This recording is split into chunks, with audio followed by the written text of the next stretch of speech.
بسم اللہ الرحمن الرحیم۔ ملفوظات حضرت مسیح موعود 23 فروری سن 1903 ظہر سے پہلے حضرت اقدس نے فرمایا، جس طرح اللہ تعالیٰ نے فضائل میں اس قوم اسلام کو امت موسیٰ کا مثیل بنایا ہے، ایسے ہی رذائل بھی کل وہ اس قوم میں جمع ہیں جو ان میں پائے جاتے تھے۔ یہ قوم تو یہود کے نقش قدم پر ایسی چلی ہے جیسے کوئی اپنے آقا و مولا اور مطاع رسول کی پیروی کرتا ہے۔ یہود کے واسطے قرآن شریف میں حکم تھا کہ وہ 2 دفعہ فساد کریں گے، اور پھر ان کی سزا دہی کے واسطے اللہ تعالیٰ اپنے بندے ان پر مسلط کرے گا۔ چنانچہ بخت نصر اور تیتوس دونوں نے ان لوگوں کو بری طرح ہلاک کیا اور تباہ کیا۔ اس کی مماثلت کے لیے اس قوم میں نمونہ موجود ہے کہ جب یہ فسق و فجور میں حد سے نکلنے لگے اور خدا کے احکام کی ہتک اور شعائر اللہ سے نفرت ان میں آ گئی اور دنیا اور اس کی زیب و زینت میں ہی گم ہو گئے، تو اللہ تعالیٰ نے ان کو بھی اسی طرح ہلاکو چنگیز خان وغیرہ سے برباد کرایا۔ لکھا ہے کہ اس وقت یہ آسمان سے آواز آتی تھی، ایھا الکفار اقتلوا الفجار۔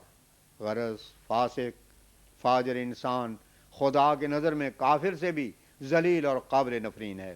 اگر کوئی کتاب قرآن شریف کے بعد نازل ہونے والی ہوتی تو ضرور ان لوگوں کے نام بھی اسی طرح عباد الناس عباد لنا میں داخل کیے جاتے۔ اگر کوئی کتاب قرآن شریف کے بعد نازل ہونے والی ہوتی تو ضرور ان لوگوں کے نام بھی اسی طرح عباد لنا میں داخل کیے جاتے۔ یہ بھی لکھا ہے کہ آخرکار بخت نصر یا اس کی اولاد بت پرستی وغیرہ سے باز آ کر واحد خدا پر ایمان لائی ہے۔ اسی طرح ادھر بھی چنگیز خان کی اولاد مسلمان ہو گئی۔ غرض خدا نے مماثلت میں تابق و نال بے نال والا معاملہ صاف کر کے دکھا دیا۔ حضرت اقدس نے فرمایا، ہماری گورنمنٹ، ہم نے اسے غور سے دیکھا ہے کہ نازک معاملات میں بھی بلا تحقیق کے کوئی کارگزاری نہیں کرتی۔ بغاوت جیسے خطرناک معاملات میں تو بلا تحقیق اور فرد جرم اور ثبوت کے سوا گرفت نہیں کی جاتی، تو دوسرے معاملات میں بلا کہاں ایسا کرنے لگی ہے۔ ہم دیکھتے ہیں کہ بعض اور حکام وقت ہیں کہ ان کے نزدیک انسان تو گاجر مولی کی طرح بنے ہوئے ہیں، کسی نے شکایت کی بس پکڑا اور قتل کر دیا۔ کوئی ضرورت نہیں کہ ثبوت کافی بہم پہنچایا جاوے یا کوئی لمبی تحقیقات کی جاوے۔ دیکھیے ہمارا مقدمہ پادری والا ابھی تو ایک بغاوت کے ہی رنگ میں تھا، کیونکہ ایک پادری نے جو ان کے مذہب کا لیڈر اور گرو مانا جاتا تھا، اس نے ظاہر کیا تھا کہ گویا ہم نے اس کے قتل کا منصوبہ کیا ہے، اور پھر اس پر بڑے بڑے اور پادریوں کی سفارشیں بھی تھیں، مگر بلا تحقیق کے قدم بھی نہ اٹھایا گیا۔ آخرکار قوم کی پرواہ نہ کر کے ہمیں بری کیا گیا۔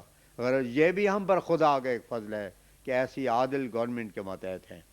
دربار شام امریکہ کے ایک انگریز کا اشتہار سنایا گیا، جس میں اس نے لکھا ہے کہ مسیح کے دوبارہ آمد کا وقت یہی ہے، وہ کل نشانات پورے ہو گئے جو آمد ثانی کے پیش خیمہ تھے، اور اس نے اس بیان کو بڑے بشپوں اور فلاسفروں کے اشاعتوں سے قوی کیا ہے۔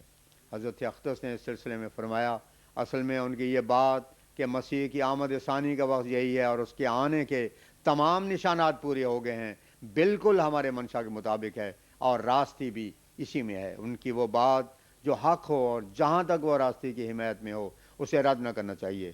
یہ لوگ ایک طرح سے ہماری خدمت کر رہے ہیں۔ اس ملک میں جہاں ہماری تبلیغ بڑی محنت اور صرف کثیر سے بھی پوری طرح سے کما کو نہیں پہنچ سکتی، وہاں یہ ہماری اس خدمت کو مفت اچھی طرح سے پورا کر رہے ہیں۔ انہوں نے وقت کی تشخیص تو بالکل راست کی ہے، مگر نتائج نکالنے میں سے غلطی کرتے ہیں، جو آنے والے کے انتظار آسمان سے کرتے ہیں۔ اب آئے دن سنا جاتا ہے کہ کسی نے دعویٰ کیا ہے کہ میں ہی مسیح ہوں جو آنے والا تھا، یا میں مہدی ہوں جس کا انتظار کیا جاتا تھا۔ یہ سب کچھ ہمارے لیے مضر نہیں ہے، یہ تو بلکہ ہماری صداقت کو اور بھی دوبالا کر کے دکھاتا ہے، کیونکہ مقابلہ کے سوا کسی کی بھلائی یا برائی کا پورا اظہار نہیں ہو سکتا۔ یہ لوگ دعویٰ کرتے اور چند روز پانی اور جھاگ والا معاملہ کر کے دنیا سے رخصت ہو جاتے یا پاگل خانے کی سیر کو روانہ کیے جاتے ہیں۔ یہ ہماری صداقت پر مہر ہے۔ ہر نبی کے ساتھ کوئی نہ کوئی جھوٹا نبی بھی آتا ہے، چنانچہ ہمارے نبی صلی اللہ علیہ وسلم کے وقت میں 4 شخص ایسے تھے. اسی طرح اس زمانے کے لیے بھی لکھا تھا کہ بہت سے جھوٹے نبی آئیں گے. سو یہ لوگ خود ہی اس پیشگوئی کو پورا کرتے ہیں. بھلا کوئی بتاوے کہ وہ مہدی سورانی کا اب کہاں ہے, یا پیرس کا مسیح کیا ہوا. انجام نیک صرف صادق ہی کا ہوا کرتا ہے. سارے جھوٹے اور مصنوعی آخر تھک کر رہ جاتے یا ہلاک ہو جاتے ہیں, اور جھوٹ کے انجام کا پتہ دوسروں کے لیے بتاؤ اور عبرت کے چھوڑ جاتے ہیں. لاہور کے آریہ پترکا نے لکھا ہے کہ ہمارا شہید مارچ کی 6 کو ایک بزدل مسلمان کے ہاتھ سے مارا گیا تھا. اس دن کی یادگار قائم کرنی چاہیے کہ وہ دن بڑا متبرک جاننا چاہیے. اس پر حضور نے فرمایا, اصل میں ہمارے یہاں کے آریہ بھول گئے, ان کو بھی چاہیے تھا کہ 6 مارچ کا دن جلسہ کے واسطے مقرر کرتے, اور ان لوگوں کو تو خصوصیت سے اس دن کی تعظیم کرنی چاہیے, کیونکہ لیکھ رام اصل میں اس جگہ سے تبرکات لے کے گیا ہے.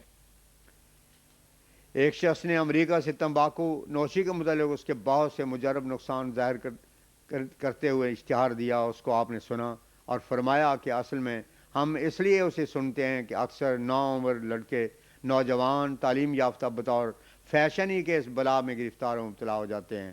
تاؤ ان باتوں کو سن کر اس مضر چیز کے نقصانات سے بچیں. پھر فرمایا, اصل میں تمباکو ایک دھواں ہوتا ہے جو اندرونی اعضاء کے واسطے مضر ہے. اسلام لغو کاموں سے منع کرتا ہے اور اس میں نقصان ہی ہوتا ہے, لہذا اسے پرہیز ہی اچھا ہے. فرمایا, اللہ تعالیٰ کی ہستی کا ثبوت جس طرح سے پیشگوئی دلاتی ہے, ایسا اور کوئی سچا علم نہیں. معرفت کو زیادہ کرنے کا صرف یہی ایک طریقہ ہے. ہماری نسبت بھی اللہ تعالیٰ نے برائن احمدیہ میں فرمایا ہے کہ تیری صداقت کو پیشگوئی کے ذریعے سے ظاہر کروں گا. فرمایا, مجھے ایک دن یہ خیال آیا کہ کیا وجہ تھی کہ دیانت نے بے حیائی اور بغیرتی کا مسئلہ نکالا, جسے کوئی شریف آریہ بھی بطیب خاطر پسند نہیں کرتا, بلکہ اس کا نام سن کر گردن نیچی کر لیتا ہے اور چاہے ندامت میں غرق ہو جاتا ہے. تو میری سمجھ میں آیا کہ چونکہ وہ شخص بغیر بیوی کے تھا, اس واسطے وہ سارے اخلاق جو بیوی کے ہونے سے وابستہ ہیں ان سب سے وہ محروم تھا. غیرت اور حمیت بھی ایک بیوی والے شخص کا حصہ ہے. چونکہ وہ بیوی سے محروم تھا, اس واسطے وہ نیوک کی خرابی کو محسوس نہیں کر سکا, اور نہ سمجھا کہ اس طرح سے میں ہزاروں شریف لوگوں کے گلے پر چوری پھیرتا ہوں.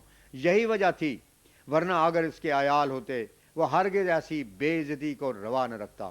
اب بھی بہت سے شریف آریہ ہیں جو اسے گلے پڑا ڈھول سمجھ کر ہی صرف زبان سے مان لیتے ہیں, ورنہ عمل درآمد بہت کم ہے. 27 فروری 1903 قبل از نماز عصر. مولوی عبد الکریم صاحب سیالکوٹی نے عرض کی کہ حضور, اردو کتابوں کا تو کبھی بھی پروف نہیں آتا. حضور نے فرمایا, اردو کیا بھیجنا ہوتا ہے, وہ تو صاف ہوتا ہے. ہاں, بعض نادان اتنا اکثر اعتراض کر دیا کرتے ہیں کہ اردو میں پنجابی ملا دیتے ہیں, مگر یہ ان کی غلطی ہے. ایک شخص نے میری طرف سے کسی ایسے معترض کو جواب دیا کہ تم انصاف کرو کہ اگر وہ اردو میں پنجابی کے الفاظ ملا دیتے ہیں تو غضب کیا ہوا, ان کی ملکی اور مادری زبان ہے, اس کا کیا حق نہیں ہے. جب وہ انگریزی یا عربی اور دوسرے کی زبان کا لفظ اردو میں ملاتے ہیں تو تم اعتراض نہیں کرتے, مگر جب کوئی پنجابی کا لفظ مل جاوے تو اعتراض کرتے ہو. شرم تو کرو, اگر تعصب نہیں تو اور کیا ہے. دربار شام. ایک شخص نے خط لکھا تھا کہ حضور, مجھے کرایہ بھیجا جاوے, میں حاضر خدمت ہوں گا. فرمایا, من جرب المجرب حلت بے ندامہ. ہم نے بار بار ایسے لوگوں کا تجربہ کر لیا ہے کہ ان میں اخلاص اور نیک نیت ہی نہیں ہوتی, تو کیا ضرورت ہے کہ اس طرح میرا روپیہ ضائع کیا جائے. وہی روپیہ دینی کام میں خرچ ہوگا. ایسا شخص جو معزز ہے وہ ہمارے حافظ معین الدین سے بھی گیا گزرا ہے, یہ بھی ہمیں قریباً 15 یا 20 روپے دے چکا ہے, کبھی 2 آنے اور کبھی 1 آنا ماہوار دیتا ہے. تو ایسے بے گھر شخص جب لنگر اور دیگری اخراجات کے واسطے کچھ دے سکتے ہیں تو وہ شخص کیوں اپنا بوجھ نہیں سنبھال سکتا. اور شریعت نے تو بوجھ بھی نہیں ڈالا, حج کی توفیق نہ ہو تو حج بھی ساقط ہو جاتا ہے. اسی طرح جگہ بھی گھر بیٹھے بٹھائے بیعت ہو سکتی ہے, صرف ایک پیسے کا کارڈ صرف ہوتا ہے. پھر فرمایا, میں نہیں سمجھتا کہ رات اور دن میں فرق ہی کیا ہے, صرف نور اور ظلمت کا فرق ہے. وہ نور تو مصنوعی بھی بن سکتا ہے, بلکہ رات میں تو یہ ایک برکت ہے. خدا نے بھی اپنے فیضان عطا کرنے کے وقت رات ہی رکھا ہے. چنانچہ تہجد کا حکم رات کو ہے. رات میں دونوں طرفوں سے فراغت اور کشمکش سے بے فکری ہوتی ہے, اچھی طرح دل جمی سے کام ہو سکتا ہے. رات کو مردے کی طرح پڑے رہنا اور سونے سے کیا حاصل. اگر ہو سکے تو دین کی خدمت کرنی چاہیے. اس سے زیادہ خوش قسمتی اور کیا ہے کہ انسان کا وقت، وجود، قوا، مال، جان خدا کے دین کی خدمت میں خرچ ہو. ہمیں تو صرف مرض کے دورے کا اندیشہ ہوتا ہے، ورنہ دل یہی کرتا ہے کہ ساری ساری رات کیے جاویں. ہماری تو قریباً تمام کتابیں امراض و عوارض میں لکھی گئی ہیں. ازالہ و عام کے وقت میں بھی ہم کو خارج تھی، قریباً 1 برس تک وہ مرض رہا تھا. اللہ اللہ، کیا ہی عمدہ قرآن تعلیم ہے کہ انسان کی عمر کو خبیث اور مضر اشیاء کے ذر سے بچا لیا. یہ منشی چیزیں، شراب وغیرہ انسان کی عمر کو بہت گھٹا دیتی ہیں، اس کی قوت کو برباد کر دیتی ہیں اور بڑھاپے سے پہلے بوڑھا کر دیتی ہیں. یہ قرآن تعلیم کا احسان ہے کہ کروڑوں مخلوق ان گناہ کے امراض سے بچ گئی جو ان نشے کی چیزوں سے پیدا ہوتی ہیں. قادیان کے آریہ سماج کے جلسے پر جو آریہ ہوئے تو ان کی گندہ دینیوں اور گالی گلوچ کا کسی نے حضرت اقدس کی خدمت میں ذکر کیا. اس پہ فرمایا، انسانی زبان کی چھری تو روک سکتی نہیں جب خدا کا خوف کسی دل میں نہ ہو. انسانی زبان کی بے باکی اس امر کی دلیل ہے کہ اس کا دل سچے تقوی سے محروم ہے. زبان کی تہذیب کا ذریعہ صرف خوف الہی اور سچا تقوی ہے. ان کی گالیوں پر ہمیں کیا افسوس ہے. انہوں نے تو نہ خدا کو سمجھا اور نہ عقل بات کو. ان کو خبر ہی نہیں کہ زبان کس چیز سے رکتی ہے. تمام قوت اور توفیق خدائی کو ہے اور اس کے عنایت اور نصرت سے انسان کچھ لکھ پڑھ سکتا ہے. شاید اس کتاب کے خاتمے کے لکھے جانے سے اس قوم کی قوت اور ہمت اور دلائل کا خاتمہ ہو جاوے.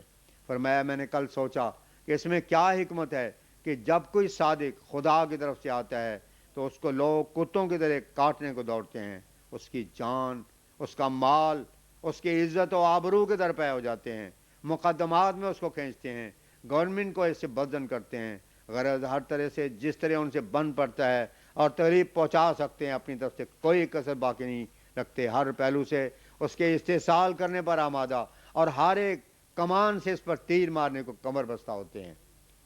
چاہتے ہیں کہ ذبح کر دیں اور ٹکڑے ٹکڑے کر کے قیمہ کر دیں.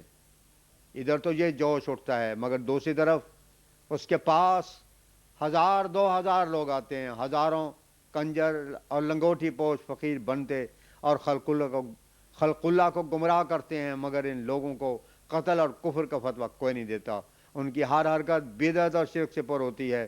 ان کا کوئی کام ایسا نہیں ہوتا جو سراسر اسلام کے خلاف نہ ہو، مگر ان پر کوئی اعتراض نہیں کیا جاتا. ان کے لیے کسی دل میں جوش نہیں اٹھتا. غرض اس میں سوچتا تھا کہ کیا حکمت ہے تو میری سمجھ میں آیا کہ اللہ تعالیٰ کو منظور ہوتا ہے کہ صادق کا ایک معجزہ ظاہر کرے کہ باوجود اس قسم کی ممانعت کے اور دشمن کے تیر و تبر کے چلانے کے صادق بچایا جاتا اور اس کے روز افزوں ترقی کی جاتی ہے. خدا کا ہاتھ اسے بچاتا اور اس کو شاداب و سرسبز کرتا ہے. خدا کی غیرت نہیں چاہتی کہ کاذب کو بھی اس معجزے میں شریک کرے، اسی واسطے اس کی طرف سے دنیا کے دلوں کو بے پرواہ کر دیتا ہے. غرض گویا اس جھوٹے کی کسی کو پرواہ نہیں ہوتی. اس کا وجود دلوں کو تاریخ نہیں دے سکتا، مگر برخلاف اس کے صادق کا وجود تباہ ہونے والوں کو بے قرار اور بے چین کر کے ایک رنگ میں ایک طرح سے خبر دیتا ہے اور ان کے دل بے قرار ہوتے ہیں، کیونکہ دل اندر ہی اندر جانتے ہیں کہ یہ شخص ہمارا کاروبار تباہ کرنے آیا ہے. اس واسطے نہایت اضطراب کی وجہ سے اس کے ہلاک کرنے کو اپنے تمام ہتھیاروں سے دوڑتے ہیں، مگر اس کا خدا خود محافظ ہوتا ہے. خدا اس کے واسطے تعاون کی طرح واعظ بھیجتا اور اس کے دشمنوں کے واعظوں پر اسے غلبہ دیتا ہے. وہ خدا کے واعظ کا مقابلہ نہیں کر سکتے. اب دیکھیے کہ اتنے لوگ جو ہر جمعے کو جن کی نوبت اکثر 50-60 تک پہنچ جاتی ہے، ان کو کون بیعت کے لیے لاتا ہے؟ یہی تعاون کا ڈنڈا ہے جو ان کو ڈرا کر ہماری طرف لے آتا ہے، ورنہ کب جاگنے والے تھے. اسی فرشتے نے ان کو جگایا ہے.